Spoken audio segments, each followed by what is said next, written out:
Abateze amatwi mwese ndabaramukije. Kaze mu kiganiro ivyo nabageze vyose. Igihe Yesu yasezera abigishwa biwe yabahaye icagezo ngo bagende bahindura amahanga yose abigishwa, ababatize, baheze babigishe kwitondera ivyo yabageze vyose. Muri iki kiganiro mutegurirwa mukongera mugashikizwa na jewe Yohani niyo ndiko, biciye kuri radio Ivyizigiro no kuzindi mbuga zikoresha ubuhinga bwa none. Turigira hamwe kimwe kimwe mu byo Yesu agomba ko tumenya, hanyuma ngo tubigendere bitume dukomeza urugendo rwacu rwo gusa nawe buri munsi. Kaze mu kiganiro cy'uyu munsi. Nongeye kuba kaze mwese muri kino kiganiro ivyo nabageze vyose.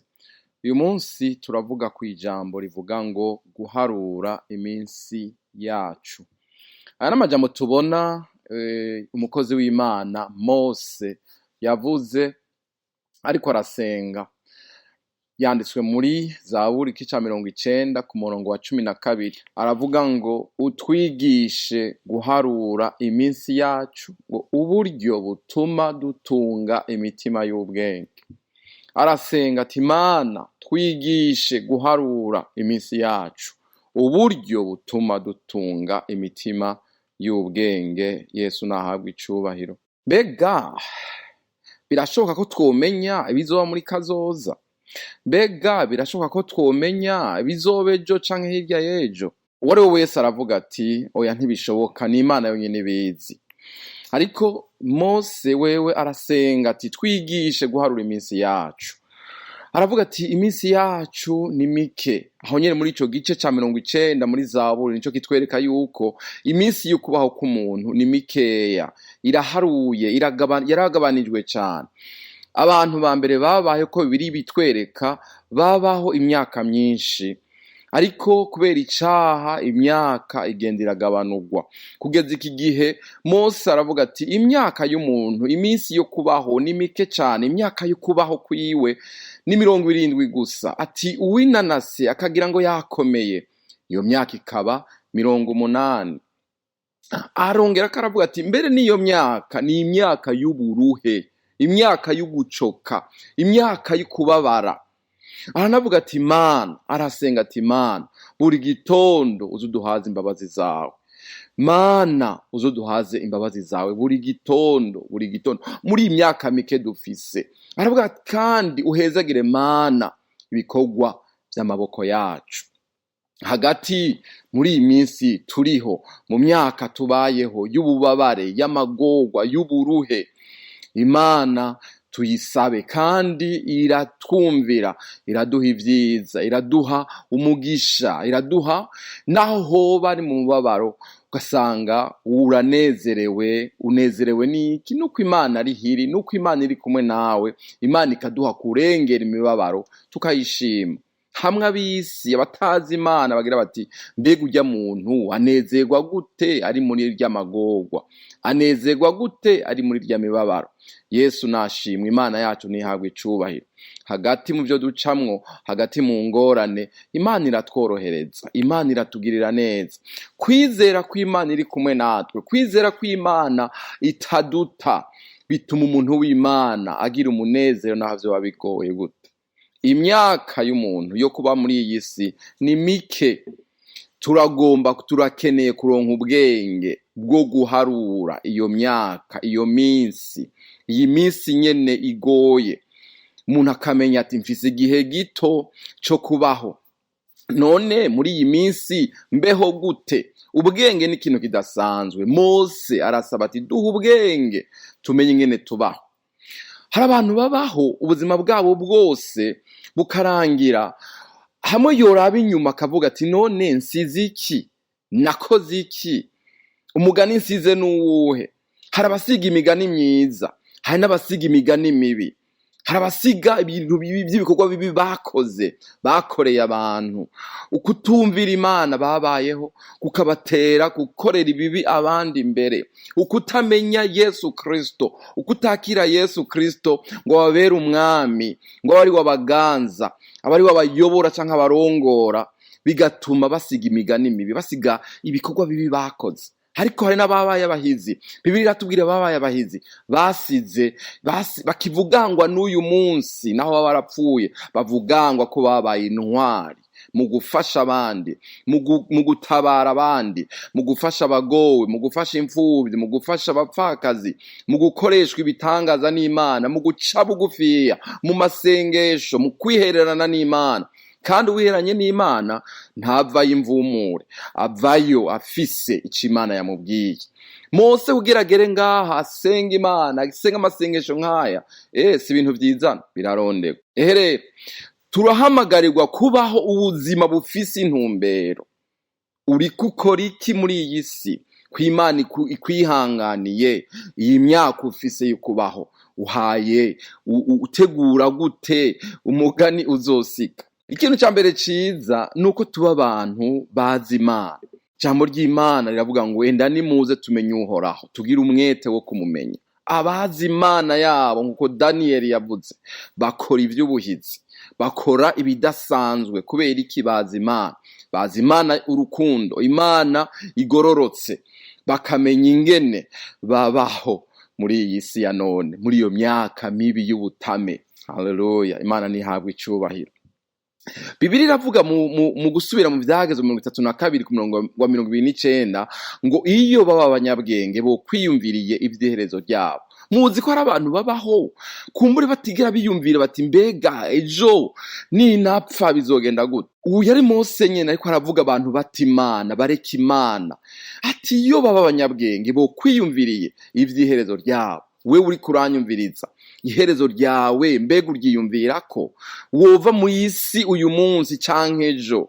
Urumva wo kwakirirwa hehe? Bibiliya iravuga ngo hari inzira zibiri, hari irembo ripfunganye n'irindi rembo ryagutse. Wewe inzira yawe urimwo ikujana hehe? Iherezo ryawe, yewe wiyumvire ku iherezo ryawe. Iminsi dufise, imyaka dufise yo kubaho ni mike. Tegura ubugingo bwawe ukiriho, tegura kazoza kawe, tegura iyo uzoba inyuma y'ubu bugingo.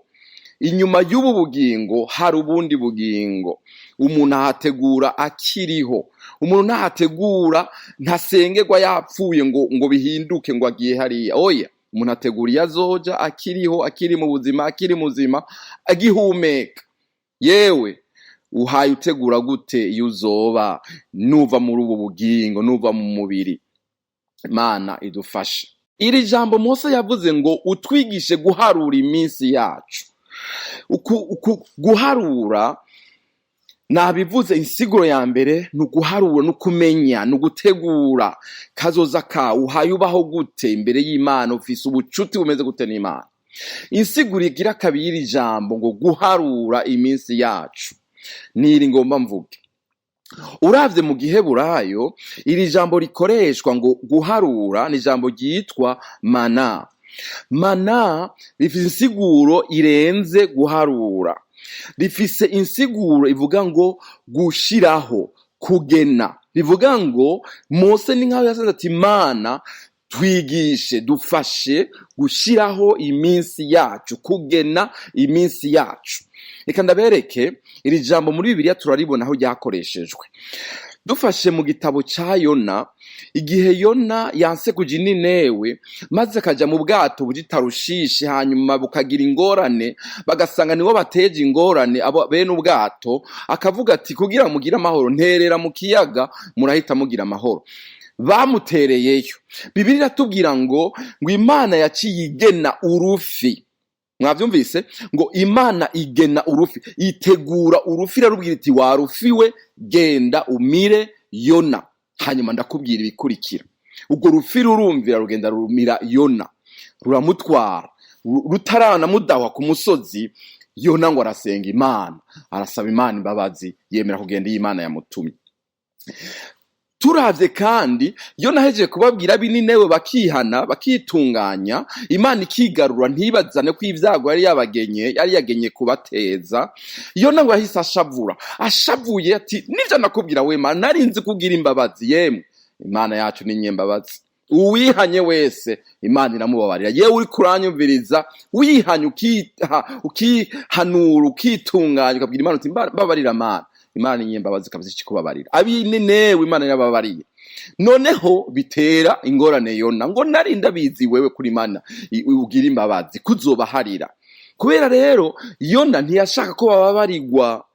Uravyumva? Yona arashavura. Imana itegeka ndakwigishe isomo muntu wanje. Imana ngo byaja munyene ngo guharura. Bibiliya y'ikirundi yadusiguriye ngo utwishe guharura iminsi yacu. Imana yongera kurikoresha ngo Imana igena ngo ituma igiti gikura kizana amababi yaco hejuru ya Yona uruzuba rumwishe. Hanyuma ico giti kivaho kuko Imana icisubira igena igikogoshi iti wagikogoshiwe rya kirya giti. Urya mugabo yaranezerewe n'igiti atateye ndamwigisha irindi somo irindi shure. Ico igena igikogoshi kiraza kirya ca giti kiruma. Yona ati ibi nibiki bibaye ca giti kirumye izuba rikomeze kunyica. Imana iti yewe Yona wanezerewe n'igiti utateye none uburababaye. Jewe rero nije ntari kunezerwa nuko abantu banje naremye bakize. Imana imuha iryo somo. Imana ishimwe. Ico ndiko ndavuga ngiki, utwigishe guharura iminsi yacu, utwigishe gutegura. Hari muri iyi siguribwa ngo préparer nos jours. Ni gute none umuntu yo prepare iminsi yiwe? Ni gute umuntu yoshiraho iminsi azobaho, yotegura iminsi azobaho, yogena ukubaho kwiwe? Bishoboka gusa mu masengesho, ku mavi. La prière, amasengesho ni igikoresho, ni igikorwa gikomeye cyane kivuga ngo umuntu yari ku mavi arahindura, arasenga Imana igahagurutsa abamarayika ngo ni imiyaga Imana ikoresha, ni impwemu Imana ikoresha iyo igomvye kugira icikoze hari iyo hageze kwitabara. Iyo umuntu w'Imana apfukamye ku mavi agasenga ati yewe Mana ndasengeye biriya vy'imbere yanje bitaraba, Imana irahaguruka igakora. Iyo umuntu ari ku mavi arahindura ibihe, arahindura ibintu. Ku mavi hari bikoreka bitokoretse. Uwitwa umukozi w'Imana, umwe mu bakozi b'Imana bakoreshwe ibikomeye cyane, watanguje le mouvement y'aba methodiste, yaravuze ijambo aravuga ati, ndarikunda cyane, aravuga ati ndabiravye ntacyo umuntu ashobora gukora Imana itarimwo. Atariko nongeye kubiraba ati ndabona akantu kameze nkaho Imana atacikora umuntu atajemwo. Bivuga ngo umuntu adasenze, nico ariko arasigura ati iyo abantu b'Imana badasenze hari bidakoreka. Ariko iyo abantu bagiye hamwe bagapfukama bagasenga bakinginga Imana, hari ivyo Imana ikora. Imana irakora iyo abantu basenze. Yewe uri kuranyumviriza, upfukamye ugasenga, Imana irakora, Imana ihindura ibintu. Ugusenga kwawe gufise inkomezi, gufise ububasha. Amakosa tuja dukora ngaya, tugomba gusenga ariko ingorane zidushikiye. Yewe usenga ingorane zagushikiye, hari ubuhombe bwinshi bwakubayeko.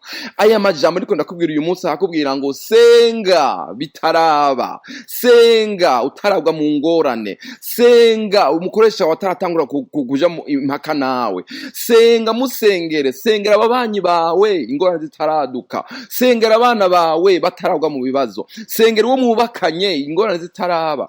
Yewe mukobwa muhungu, sengera uwo muzokubakana utarahagera. Kubera kurindira ngo uzosenga ari uko hageze. Oya, senga Imana uyu munsi. Iminsi yawe uzobaho yisengere uyu munsi. Utwigishe guharura iminsi yacu Mana, utwigishe gutegura iminsi yacu. Iyo myaka nimba ari 80 ndi muzohezagirwa ukabaho 90 canke 100, niba Yesu azoba taraza, sengera iyo minsi, senga, ja ku mavi, sengera abana bawe, sengera uruvyaro rwawe, sengera ivyo bazokora, sengera ubuzi bwabo, sengera amashure yabo, senga uyu munsi, sengera ibitungwa vyawe, sengera igikorwa uriko urakora, senga ico uzokora nejo n'ivyo uzokora inyuma y'imyaka 10, bisengera uyu munsi. Niryo jambo ariko ndakubwira, amasengesho afise ububasha bwo gutegura kazoza.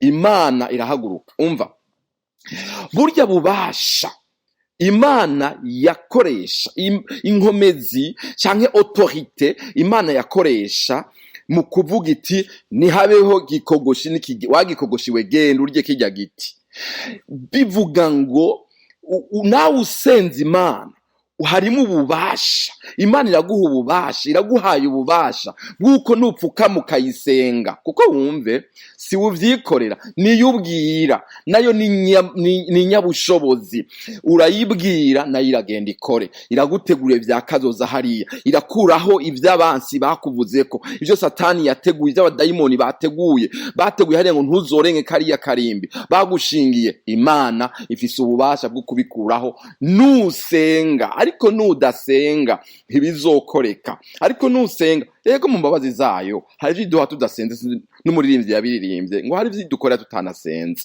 Haleluya, nishimwe. Ariko ndakubwira ngo senga Imana.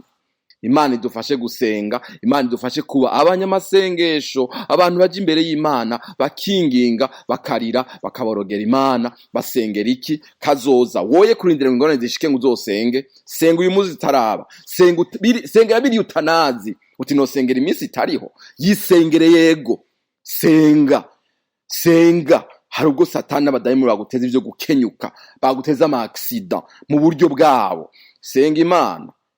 Omba Mungu atafanya, Imana izokora ibikomeye nusenga Imana. Abantu babiri bagiye hamwe bakumvikana bati dusenge, Imana irumva kweri. Niko ibere itubwira. Babiri canke batatu bakoranye bakaboha ikintu kiraboheka mu izina rya Yesu, ariko bataboshe ntikiboheka.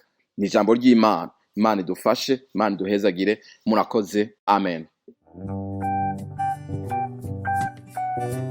Ndabashimiye mwebwe mwese mwateze amatwi ikiganiro ivyo nabageze vyose. Twizeye ko mwafashijwe n'inyigisho y'ubu munsi. Tubifurije umugisha w'Imana mu banyu no mu vyanyu. Naho ubutaha.